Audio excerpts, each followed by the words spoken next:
Welcome to evening time sitting, Wednesday nights, sitting together. So glad we are doing this. Title is Emptiness and Metta, I believe. Yeah. Um, hmm. What we're going to do is we're going to kind of piggybacking off of what we were doing last week. Last week we were exploring the Metta Body, infusing the body with Metta, being able to discern how that is experienced or expressed proprioceptively. The proprioception, we can tell where our arms and legs are in space. We can also use that intelligence of the mind in order to discern certain themes. So working with the Metta Body, being able to discern the presence of Metta in the body, just work with that. I want to kind of begin to play around with Metta and emptiness. So I'll be doing some pointing out instructions, and then we can kind of go into a little bit of discussion afterwards. So allow yourself to come to a comfortable upright position.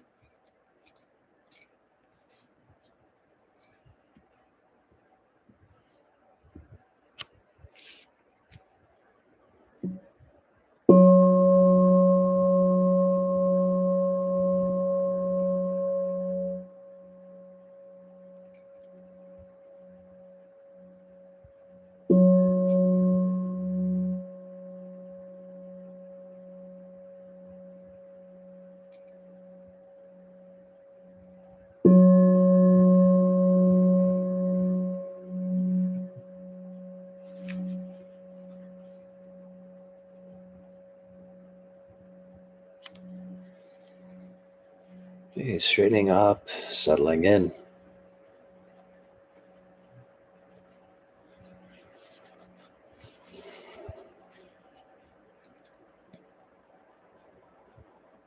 Take a moment to just scan through the body, just discern what's present for you,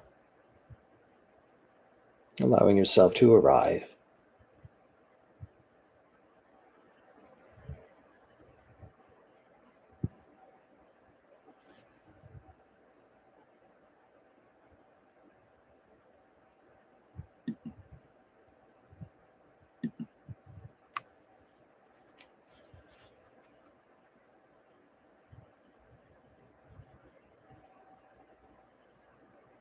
Whatever is taking place that you're carrying in the body, be it pleasant, unpleasant, neutral.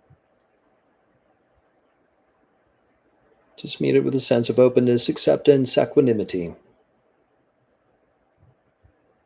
Allow that to be in the background as we can start off with a bit of Shamatha practice. This helps to steady the mind, settle the mind. I'll be giving some pointing out instructions on breath. So anchoring your attention onto a part of the body that is actively engaged in breathing, be it the nose, the throat, the lungs, the solar plexus, the belly.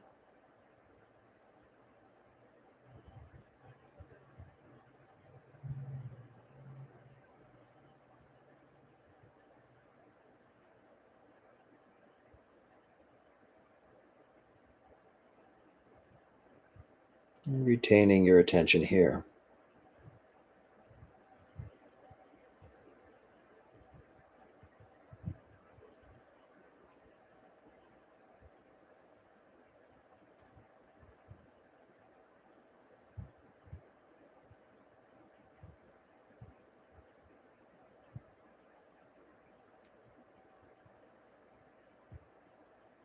And not merely paying attention to the entering and exiting of air, but can we attune to the pleasant aspects, the pleasant feel tones associated with breath?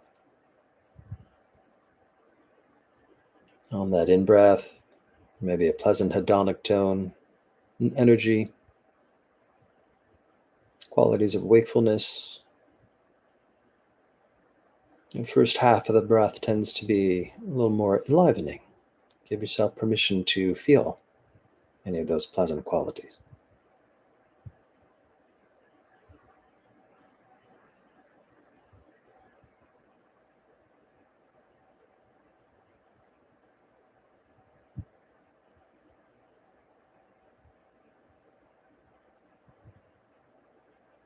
That exhale tends to have qualities of relaxation, relinquishing, releasing, letting go.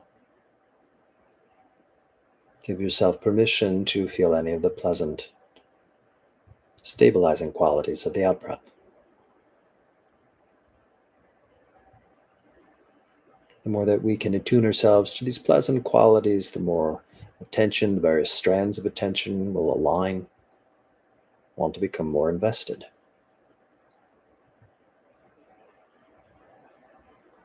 Where attention would want to become more absorbed into these facets of the object of breath.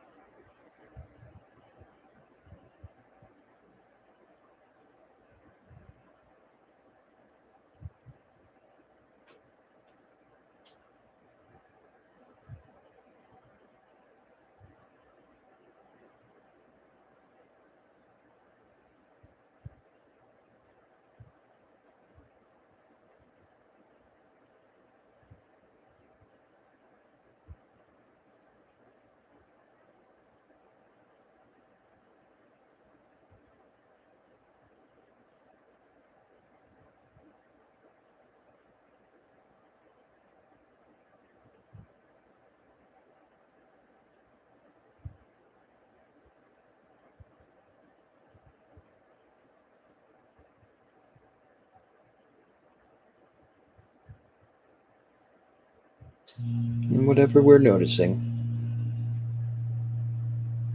can we meet it with qualities of metta? Whether it's more the qualities of kindness, more qualities of acceptance, equanimity.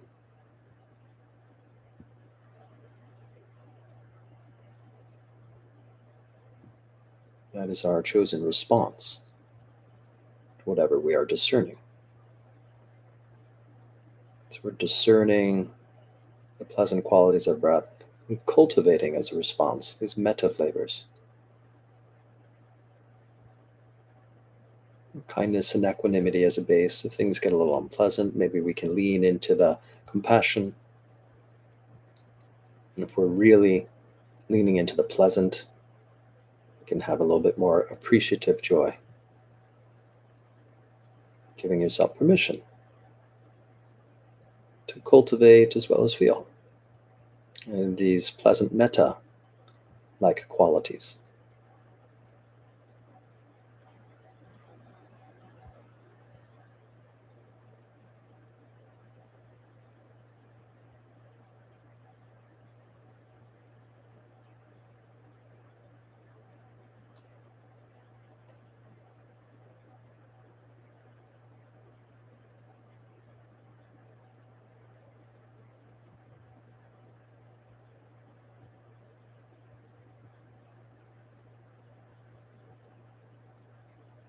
So this is a balancing of the Shamatha Metta exercise. Shamatha helps with the absorption, the concentration, the settling, the grounding, the stabilizing of attention. And likewise, beginning to lean more into the metta qualities. Kindness, compassion, appreciative joy, equanimity. Those heighten the pleasant qualities available and help to cultivate this mind body as a safe and pleasant abiding.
Okay, good. So you don't necessarily need to leave the breath, but begin to attune your awareness into this feeling form of the body. And let's look at these themes of metta or any metta adjacent quality. Again,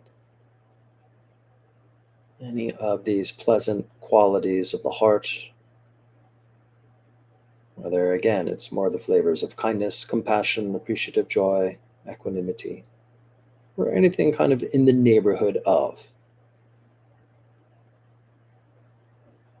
Just allow yourself to notice where these qualities abide within the body. So you can allow yourself to free float, have a free floating awareness in the body, selectively attuning to any of these metta based feeling sensations. Whenever you notice them, just give yourself permission to feel and appreciate.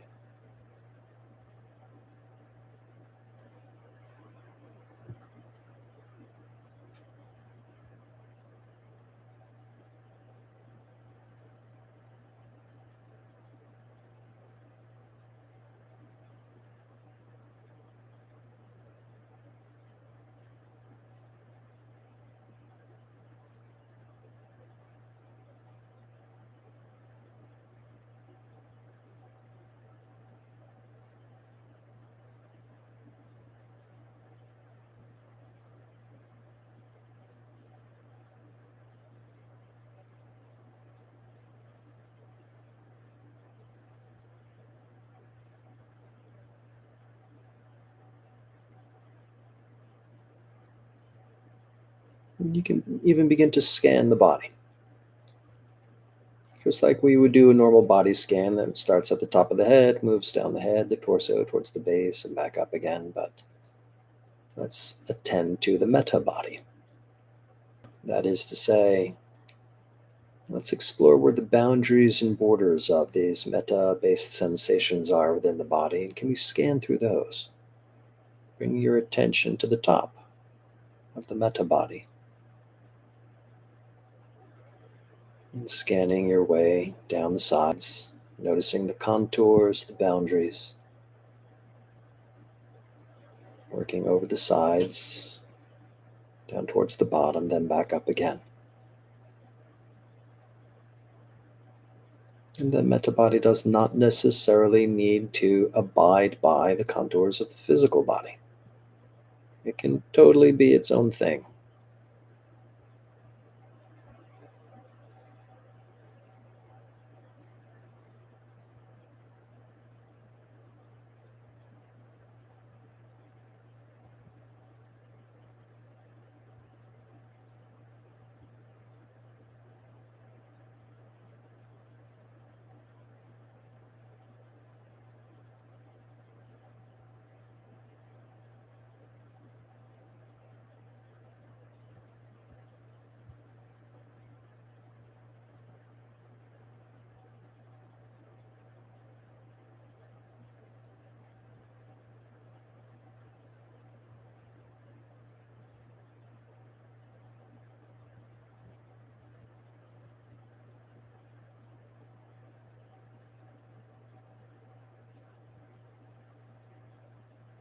Whatever wants to move, expand, allow it. Whatever wants to pull in, contract, allow it. Allow any of these sensations to move about as they wish. We're just yielding and allowing. The discerning part, or leaning in and noticing with a sensory clarity the various details, there's a little bit of efforting there. But what we're looking at, this metta that abides in the body, we're yielding and allowing that to do its own thing. And of course, whenever we notice any of these pleasant qualities, we give ourselves permission to enjoy them, which may begin to create a positive feedback loop.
Okay, good.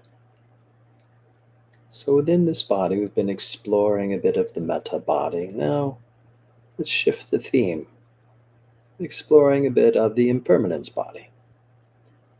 What is meant by that? We're continuing inside the feeling form of the body. And this can include the emotional sensations. This can also include the pressure and pressure sensations. We've been exploring various boundaries and contours, just allowing things to do their dance.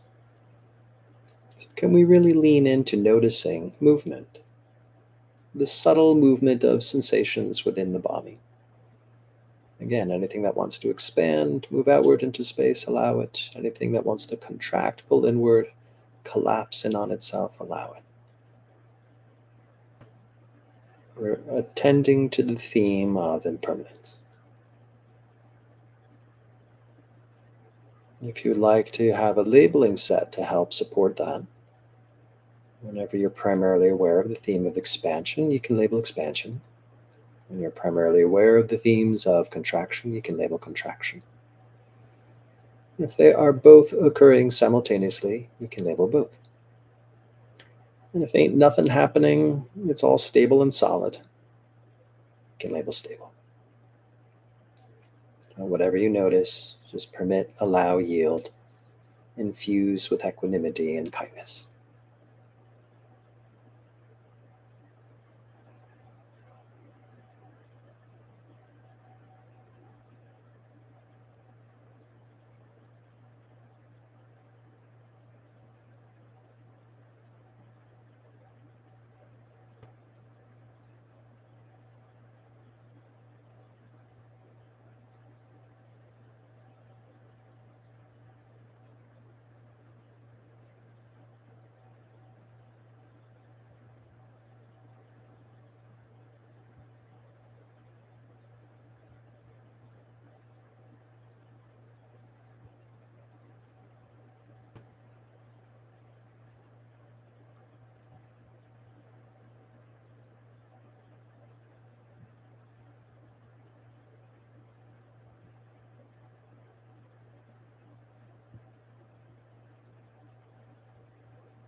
Permitting, allowing, yielding to.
Okay, good.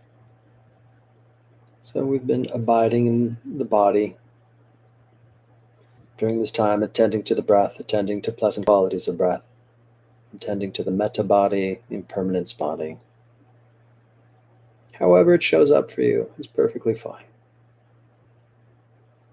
Now let's bring our awareness up to the mind. Let's include the mind into this awareness. So there may be subtle or not so subtle thinking happening, the internal images and internal talk. To the best of our ability, can we allow all that to be in the background? And just be aware of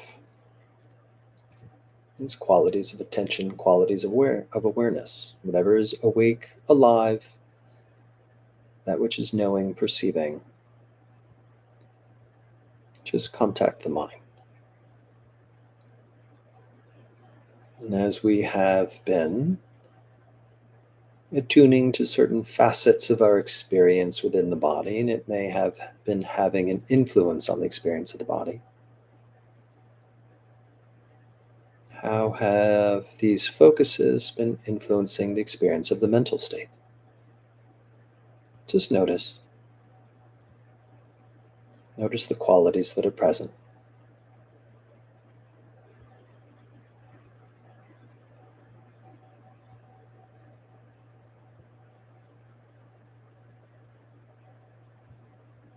Maybe a little quieting, maybe a little settling. Maybe within the busyness that's there might be a little bit more equanimity, acceptance.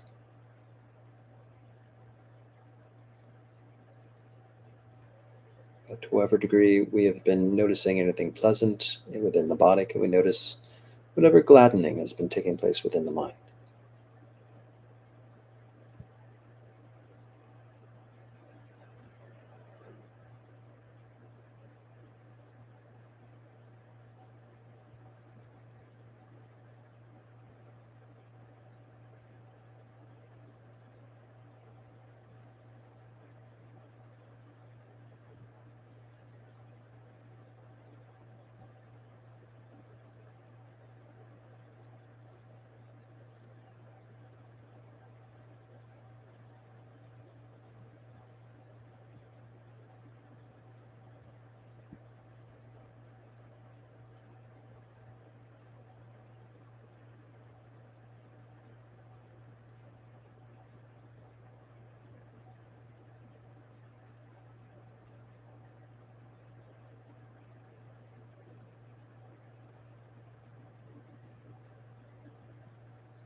Hanging out in this pleasant abiding the body, ideally a pleasant abiding in the mental state as well.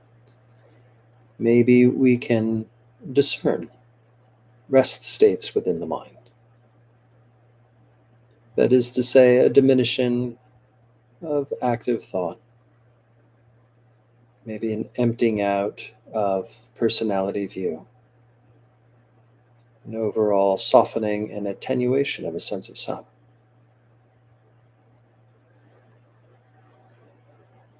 These are qualities of emptiness that can arise. Moving from an egocentric to a more allocentric view.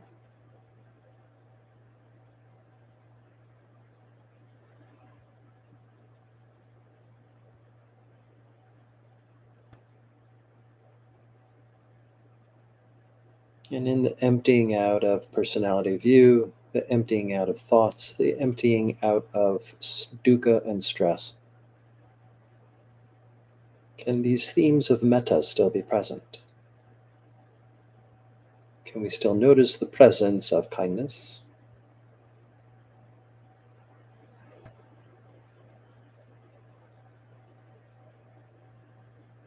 of compassion,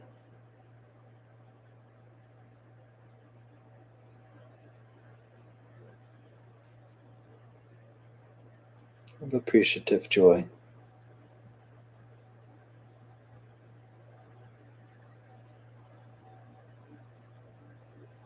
of equanimity?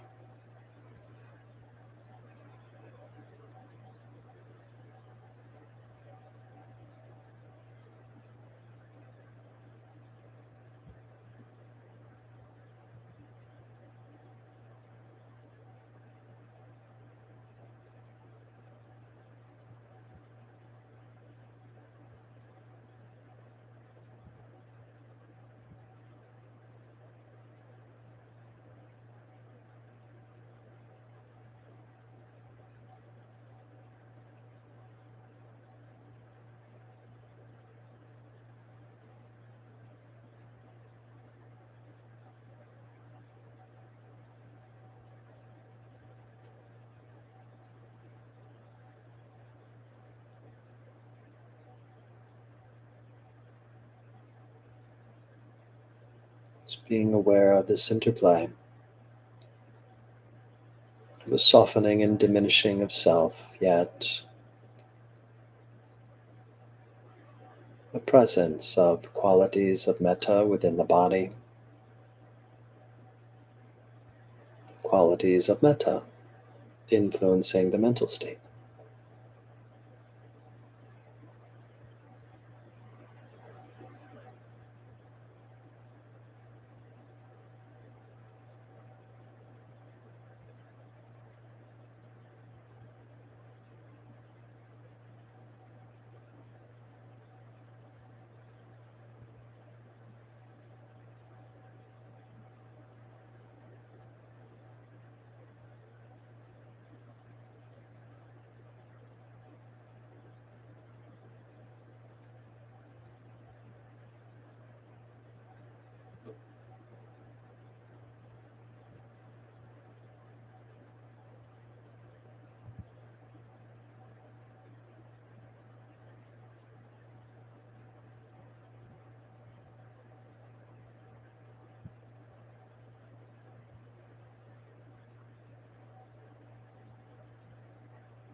And if you'd like, you can just let go of any and all technique. Just broaden this attention to rest into a more open awareness. Broad, spacious, open, flexible, lucid, permeated with kindness, compassion, appreciative joy, equanimity. Dropping all technique, but maybe noticing what is present. Just going along with whatever momentum has been generated thus far. Dropping technique, abiding in open awareness.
Sometimes when we drop technique and abide in an open awareness, things can get a little fuzzy.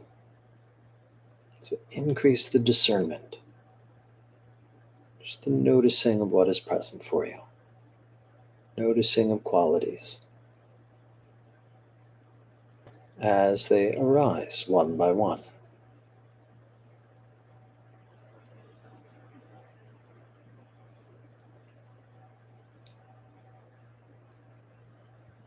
If there's any themes of metta that are present in the body, in the mind, in spaciousness, may there be an appreciation of.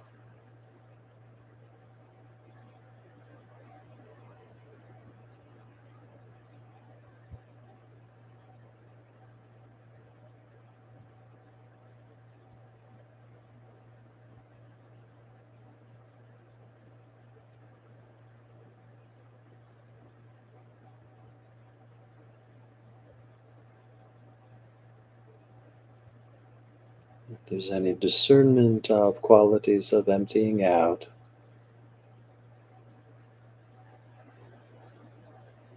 and diminishing of personality of you, just know that.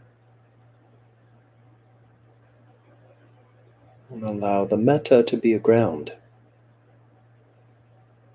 to stabilize your experience of it.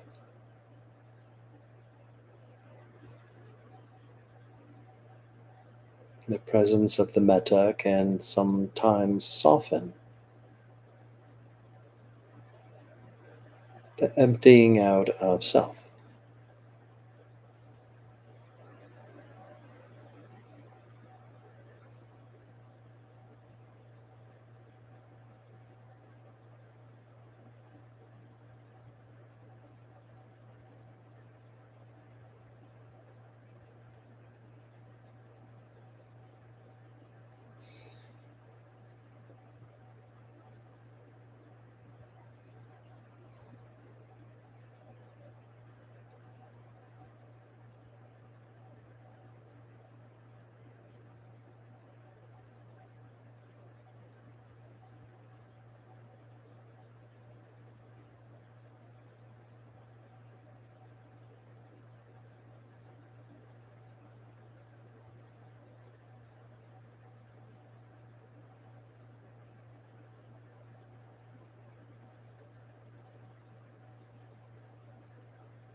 Letting go of and relinquishing what needs to be let go of. Anytime you find you're becoming fixated, grippy, graspy on anything, let go of that. The cravings and aversions, relinquish, let go. The fantasy planning daydream, relinquish, let go. The need to do anything, relinquish, let go. Return back to an open awareness. Appreciating the balance of metta, the presence of metta, the absence of self, to whatever degree either is manifest.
appreciation,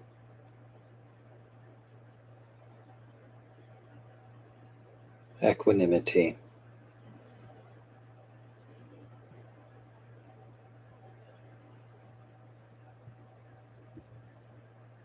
compassion,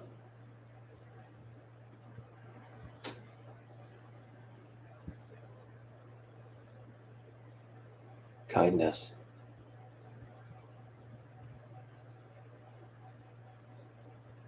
spaciousness,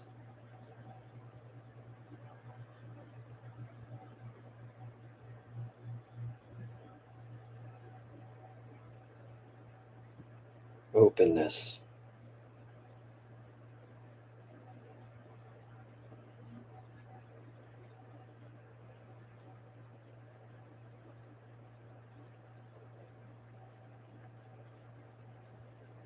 non-self,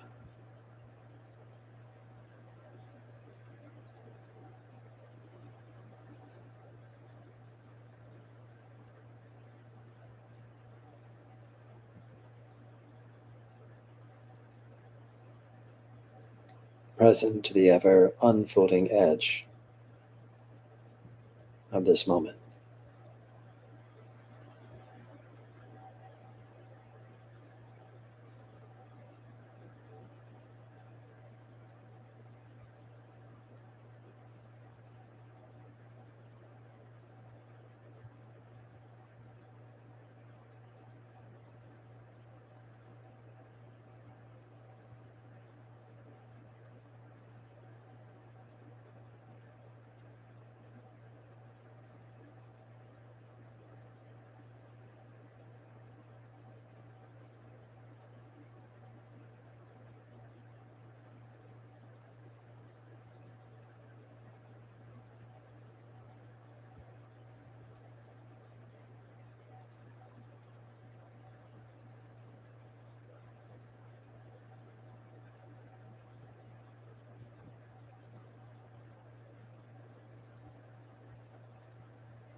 Okay.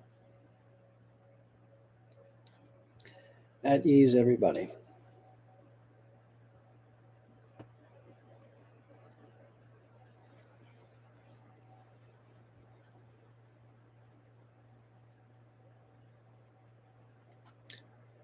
So, the cliff notes of what we did there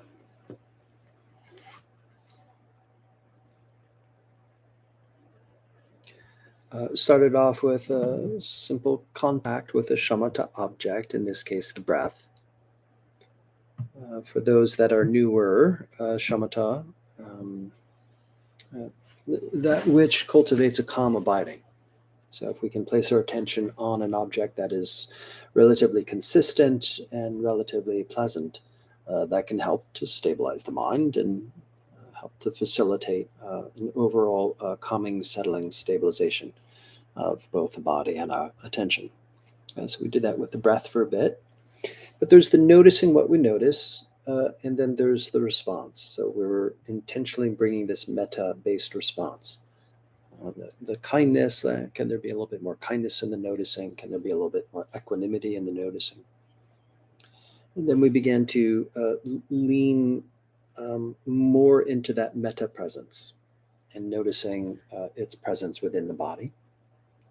And then we started to explore the Metta Body, as it were, the proprioceptive qualities, presence of those sensations in the body, beginning to work with kind of scanning, where do they abide? They could be subtle, they could be fleeting, they could be well established, they could be small and localized, they can be rather large and extend beyond the boundaries of our skin.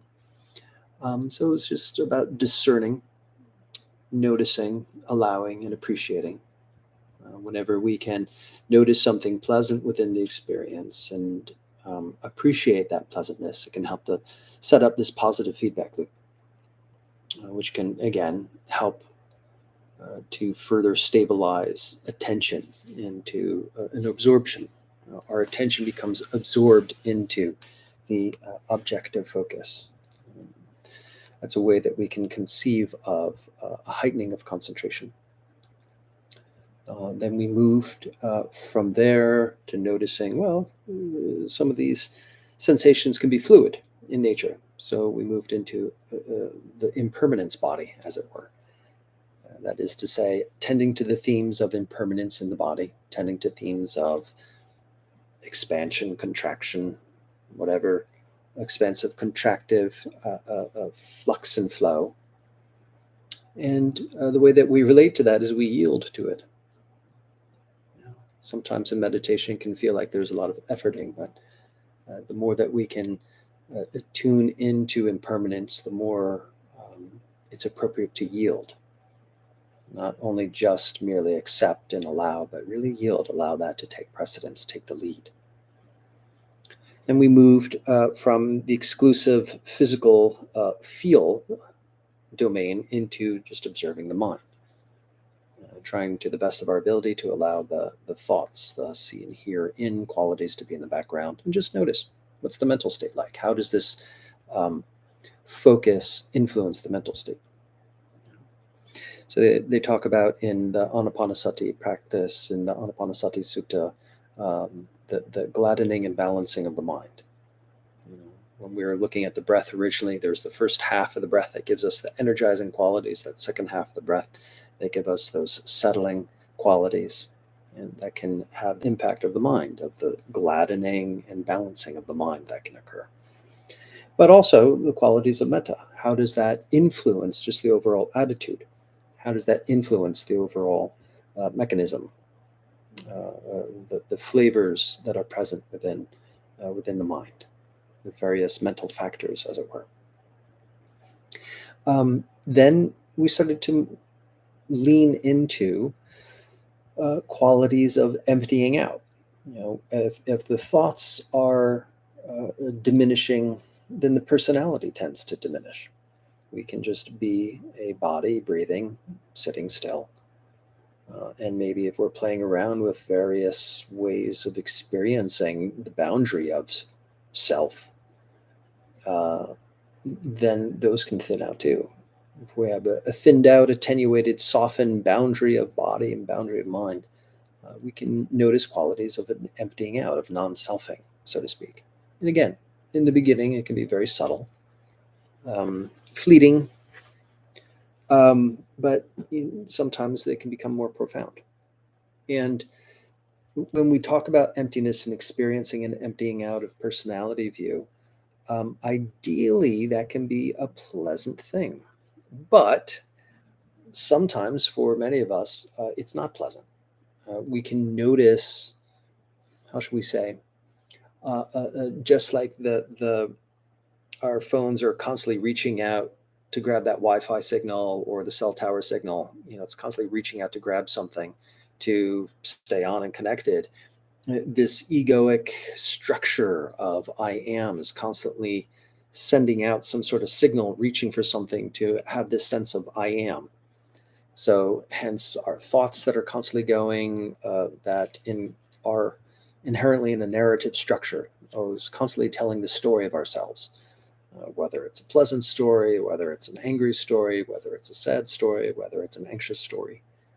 There's that narrative, that's that signal that's constantly happening, that's constantly reifying the self. When the mind is no longer doing that, and when the body is no longer solid, we can have our natural ordering process of self and world can stop. And sometimes we can have this sense of, oh, how the hell did I get here? And it could feel like we're being thrown into the deep end of the pool without having learned how to swim. So, what does the mind do? The mind gets scared, reaches out towards anxiety, and then boom, the self forms again. The problem solved. We are here. We are solid. Ordering process of self and world is back in action, but we're having a very unpleasant time. And the problem with that is oftentimes people then shut the door and say, nope, don't want to do that again. And we rob ourselves of a particular depth of our meditation practice. So this is why I like to front load the metta quality as a common denominator. If we can have the experience of self sitting here and we're infusing that experience of body and mind with metta, when the body and mind begin to soften and thin out, become diffuse, that metta can still be there, and that can become a softened ground that helps us as we unravel. And within the Buddhist context, they really talk about opening and awakening in the context of a dispersing of self, whereas other traditions may influence or be influenced by or emphasize other traits. A Sufi tradition, as well as Christian traditions, lean into qualities of lovingness. Hindu traditions may lean more into the blissful, joyful qualities.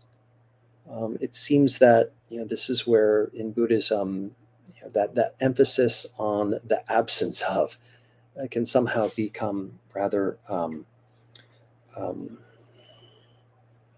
unappealing to some and disorienting to some.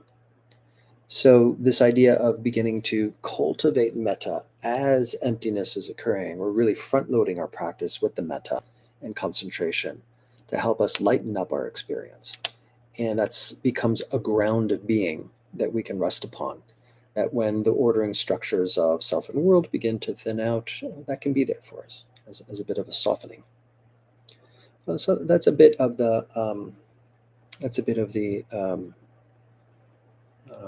idea, the influence behind what we did tonight.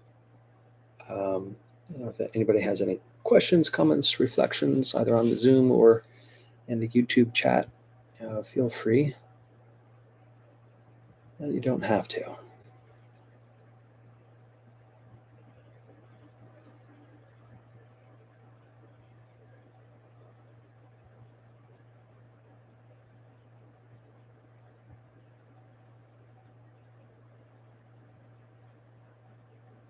So again, this process is something that we can ultimately experience under the microscope of being on the cushion. But then there's these qualities that we can take off the cushion as we stand up after the bell, and we get up and we go back to our days, go back to our responsibilities, our jobs, our families. Does that narrative have to be there? The narrative about ourselves, the narratives that we fit others into those boxes. Instead, can there be a quality of an emptiness? And can we front load the moment with those qualities of metta to help us be less reactive, to help us be a little more open and attuned? So there can be a depth of practice that can happen on the cushion. And there can be a front loading of our experience as we enter into the moment off the cushion. That could be the homework that we practice. Okay. I think that probably does it. So thank you for coming out and sitting with us tonight. And we can end with a dedication of merit. By the merits of these acts and other such virtues, may we attain a liberation for the benefit of all sentient beings. We bow before those that come before us, after us, and to those who walk beside us on the path.